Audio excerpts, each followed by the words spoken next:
Let's hit it. All right, let's go. Welcome to the 10-minute update YouTube. If you never joined the Twitch live stream, I recommend you to join it every Friday or almost every fortnight on a Friday. We're live on Twitch. You can see everybody's really happy here in chat, saying hi to you guys as well. They're saying they miss you a lot. Please join the live stream on Twitch so you don't miss out on all the cool stuff that we talk about on the Twitch stream. Yeah. So today for 10-minute update, we are going to cover the Lekker Edition update number 8, something about what I did in Taipei for the DVT. Kevin is going to talk a bit about the Deskpad mousepad print samples, and then some stupid stuff about Fortnite and something that you can do with our keyboard. So first thing first, if you haven't noticed yet, the Lekker update 8 is out since a week ago, and there's a bunch of information in there that you should definitely check out. We're just gonna quickly browse through it, right? So first thing first, the most important part is that we released a new schedule, which we didn't have for a while. So here we have the new schedule. And basically the schedule is saying we're going to do mass production for Lekker Edition in January, and we're going to have DVT, which is the final phase, the final test before you go into any kind of into your production, the 17th of December. And that's very, very key. That's the thing that we've been working towards. But it's also the thing that's delayed the mass production to January. What were the main causes for this delay to January? Number one was the PCBA had to go through an EMI test. These kind of tests you usually have to do like 3 or 5 times before you get through them. But because you couldn't spend so much time before already with the manufacturer to fix these PCBA issues and then improve the PCBA along the way, we did it in 2 times. The first time failed, the second time it went through. And the second thing is the bottom case mold. Unfortunately, we had to make more changes than we wanted because the manufacturer saw some things they could improve about the mold and some things they had to fix about the mold, which is broken. So more cost, more time, but also done by the end of November. And then that delayed this whole DVT plan, and in the end it's on the 17th of December. Then in the last update I covered also about the top plate. In this update there's a follow-up about the top plate and how we've got it better and closer to the 289, is it 289 or 289? 289. 289, Pantone 289, which is really good, really great, really cool. And we got around this bureaucracy and long checking stuff by using a different method. So that's good news. And then there's a small part about the puller. We had to cancel this one here, a switch puller, because all switch pullers suck. They suck. Switch pullers suck. There's no good switch puller on the market. We don't like this double-sided puller, which is also stupid expensive, not worth the money, not worth the MOQs that's attached to it. So we decided, frick it all, we're gonna just continue with a wire keycap puller and start developing our own switch puller. And that switch puller is not going to be in the box, unfortunately, but we are going to find a way to make sure that you can get that switch puller. Let's put it that way. We haven't figured out exactly how we're going to do the logistics behind it, but as soon as we have like a final switch puller and we actually make it, which can take a while, for sure it can take a while, we're going to make sure that you can get it as either a Lekker Edition backer or HE pre-order. Eventually you will, but it will take a while. The switch puller is not necessary to use the keyboard in general. You don't need to remove the switches. There's no other switch you can really replace it with. There's only clickies and linear. There's no clickies in this case. There's only linear switches, so you don't need to worry too much about losing functionality. You're still able to pull out the switches in any other way. This update has this really nice thing about how we do keyboard scanning. I show a video about the adjustable activation point and rapid trigger in the works, which is really cool. You really need to check out this update. Let's move on. What did I do in Taipei? So in Taipei, we have this, so we have the DVT on the 17th of December. Today I'd quickly go to Taipei because there were like a bunch of we had like a Lekker Edition box, a blister that keeps everything in place, color chips for the bottom case. Like, because we are going to do bottom case injection now with this manufacturer itself and not with the old manufacturer, we had to do new approvals for the bottom case color. So we get these like color chips from the manufacturer, and had to check everything and see if it was okay or not, because if I wouldn't be able to check it, we would have not been able to do a DVT run. So went to Taipei, checked the parts, approved a bunch of stuff except for the bottom case color, which was too light, what they made.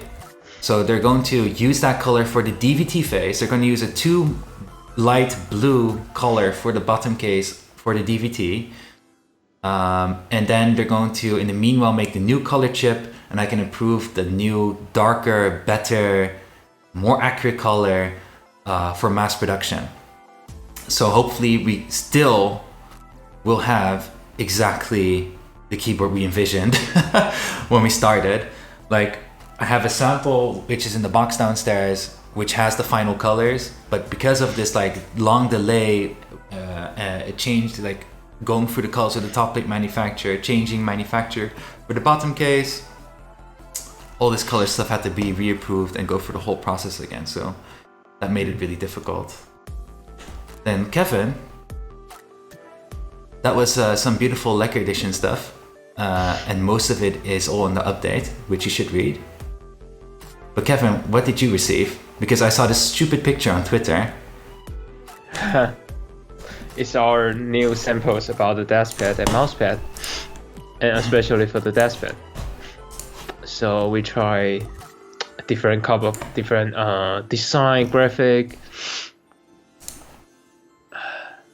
and so we want to verify it like in personal, like in real life sample print. So that is how I receive it. It's like, it's generally just a flag, super big. It's almost the height of my height. Yeah.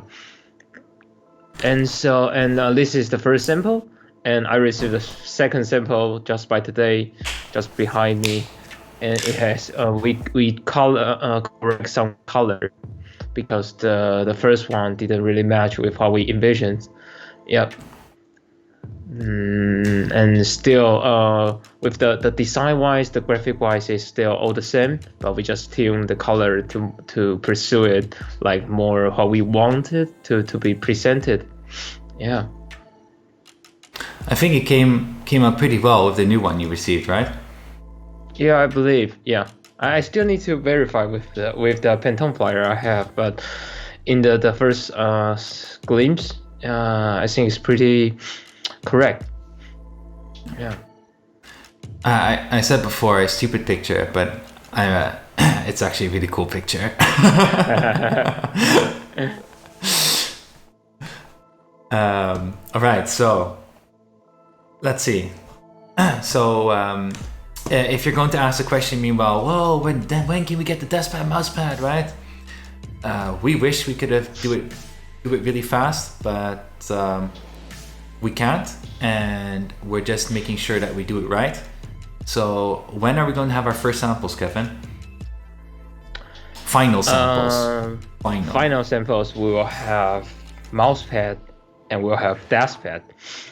And the ETA, like the estimate date to deliver to me or coder in Taiwan, is around the middle of January, because they promised us before end of January, but they updated like I think it's some days ago, like maybe 5 days ago. So they can, maybe there's a way to deliver earlier, but we are still this is all on the factory side to like to check it if they can deliver on time. Yeah. So then once we get those mousepad and Deskpad samples, we just have enough to send to ourselves and enjoy them, and that's it. Oh, and we have 20 extra of each one, and we'll send them those to reviewers and then kind of see what the feedback is. So hopefully we get good reviews out of it, and then we can run productions and start selling them. Yes. So then we have last part for this update is there's this stupid. I'm not gonna use the word stupid thing. This is, well, it is stupid thing that happened A bit over the annoying, weekend. right? Annoying. Well, I know it's not. Well, it's funny. Let's say. So over the weekend, I took some time to chat with one of our customers because I was getting messages about Fortnite and we're asking if something worked with our keyboard.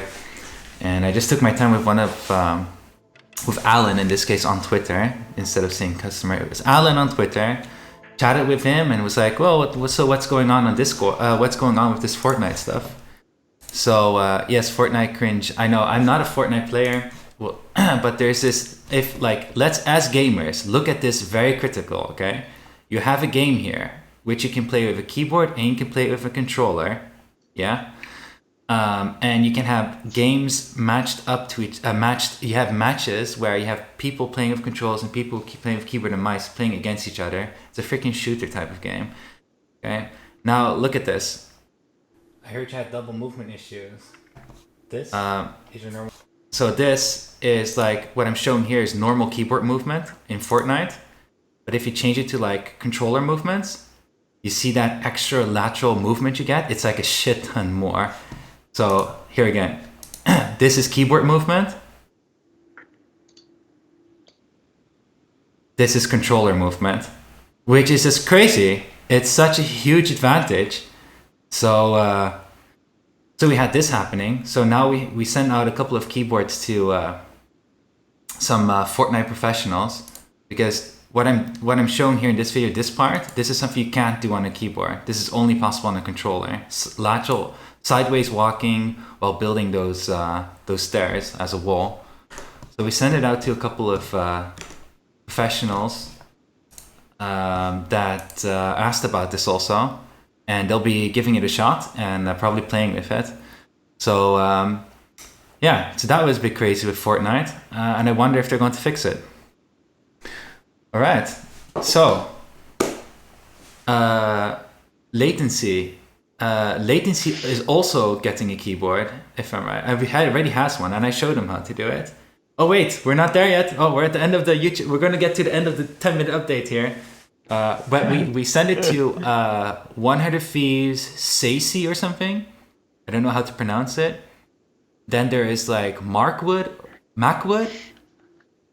TSM Macwood, and there is another one that's just not sure what the name was anymore, but not really into esports and the esport place, so I'm not super familiar with all the names, so I'm sorry if I forgot one or said it wrong. Okay, but that was the 10-minute update. Thank you, YouTube, for watching. Join the live stream next time, right, Kevin? Yeah. Best live streams are with me and Kevin, right? Yeah. To have more in-depth conversation. And yeah, that's right. And chat is also saying goodbye to YouTube. Bye, YouTube. Thanks. Bye, YouTube. See you next time.